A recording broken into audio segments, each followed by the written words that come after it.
What is *THE worst amount of physical pain you have ever been in? Tooth abscess in a pressurized cabin. The whole left side of my face was throbbing in agony. I could feel it behind my eyes too. I was actually in tears and wanted to die. The amazing stewardess sympathized with my misfortune and gave me a little bottle of whiskey and some paracetamol. Edit. I didn't down the whiskey with the paracetamol. I took little sips of it now and again to swill around the area of pain. Also, it was just one of those tiny 5cl bottles anyway. Y'all are going on as if I drank half a liter and necked 6 paracetamols. Dental abscess for me too. I had gotten a routine filling done by the best dentist I ever had, and he still holds that record. By about 9 PM that night, I had to call him. He gave me his personal cell number to tell him the tooth he'd worked on, a lower premolar, was now touching the roof of my mouth due to swelling. He called in antibiotics and Vicodin, sight unseen, to the nearest all-night pharmacy, and a few days later, I had to go into the office to meet him at like 8 PM while the place was closed and nobody else was there, so he could give me a free root canal, a procedure he wasn't even supposed to do, as the office had a policy of referring those out to a specialist who charged thousands for them. I've got another bad tooth. It's not abscessing, but it feels like it's trying, and I'm on antibiotics currently to keep it at bay. I have an appointment in about a week with a guy who had similar experience and has seen dental hell before, as he's done missionary work in South America. The first guy I mentioned did the same on sugarcane workers in Haiti who survived mostly by chewing raw sugarcane. From pictures he showed me, their teeth were literally black, if they had any left at all, and these were people in their 20s and 30s, though sometimes much younger. For context, I have a degenerative bone disease, and my teeth have been rapidly rotting since I first got my baby teeth, most of which had to be removed before they fell out naturally. It freaking sucks. So when I was in high school, me and my sister were being rather stupid and throwing things at each other. I was throwing race cars, she was throwing pens. Fast forward, a car hits her and she became angry and starts seriously throwing pens. I saw it soar through the air gracefully because the exact image haunted me for a few days after. It stabbed into my eye before bouncing off. The pure shock numbed the pain for the most part, but the sound that came from my mouth as I screamed was high-pitched, though I felt no pain, just stinging followed by a wave of pressure. I had begun minor blacking out as paramedics took me to the hospital, where they put some glow-numbing stuff in my eye. Turns out the pen left a crescent-sized moon mark from the middle of my eye. I had to wear an eye patch while taking hourly medicine for months. No one at my school made a single pirate joke, a huge letdown.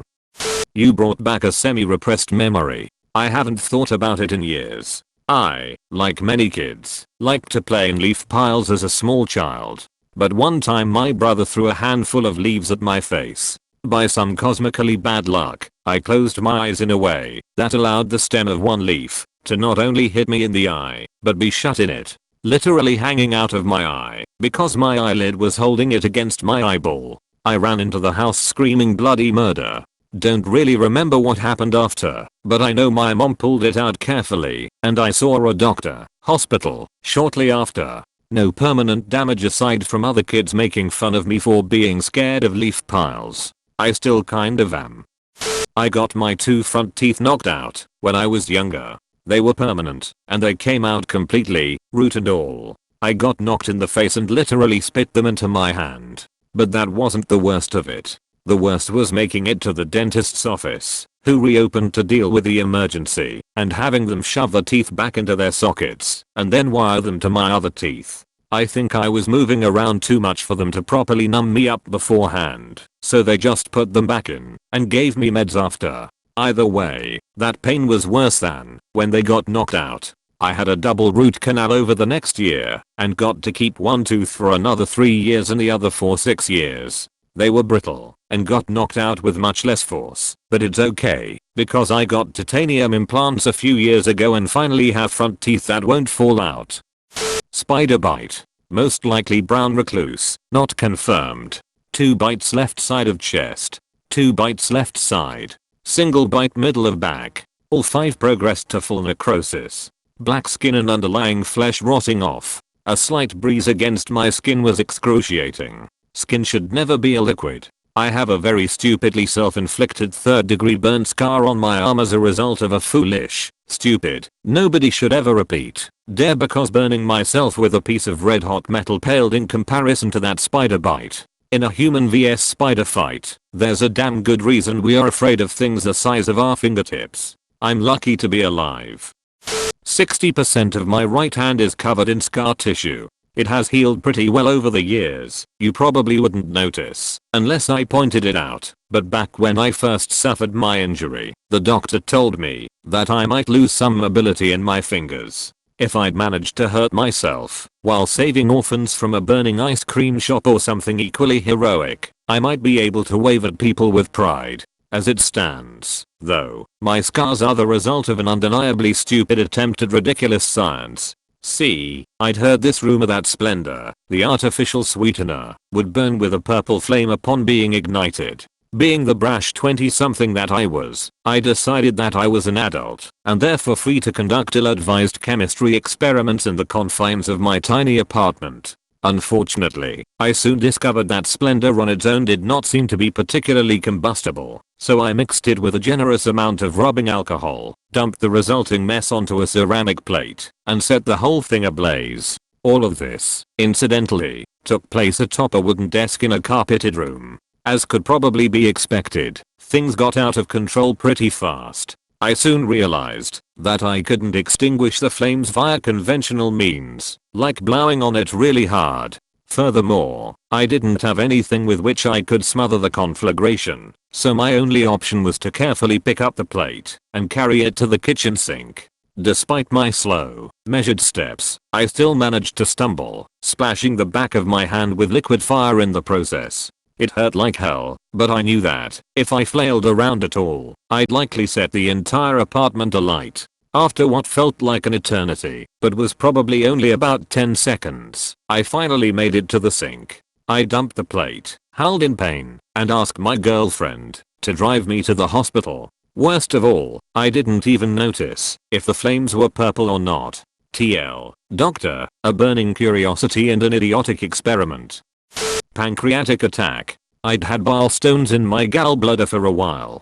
They cause you to get gassy because they cause a lot of trouble in the tubes that allow bile to drip into your digestive tract. Well, one day, one of those stones backed up into the pancreatic duct. The pancreas releases enzymes that allow for the digestion of foods, and those enzymes should not flow back into the pancreas. Mine did, because of the block in the duct. I remember eating lunch, I was a teacher, and feeling even gassier as usual. I started to cold sweat and feel dizzy, so I asked to go home and recuperate. I thought I was getting a cold or flu or something. Get home. Parents show up, they bring some strawberry ice cream to soothe me while I recoup. After they leave, I start getting into the ice cream. Guess who shows up? My old friends, pancreatic enzymes. The pain was like a sword slowly being pushed through my upper left abdomen, just below the rib cage. A slow soft push, meant to keep you alive as the agony spreads outward like spider webs extending through your body. The pain became mind-numbingly intense, with my cold sweats breaking out as I huffed and puffed for air. Then the second phase of the pain, when I started to feel a stabbing in my back that crept upward to my shoulder blade. Soon, every breath felt like a sword had been stabbed through my upper back and out through my upper left abdomen, with my vision fading in and out. Long story short, I wasn't allowed to eat for 5 days at the hospital, while my pancreatic enzymes came down, and I needed my gallbladder removed to prevent a repeat of the duct getting clogged. I would never wish that pain upon another human. I'm always too late to this party, but here's my list. It's in chronological order, and I thought each one was as bad as pain could get. They got worse each time. Periacetabular osteotomy. It was a brand new procedure at the time. Basically they cut off the socket part of my hip, moved it around, and screwed it all back together. Being on fire.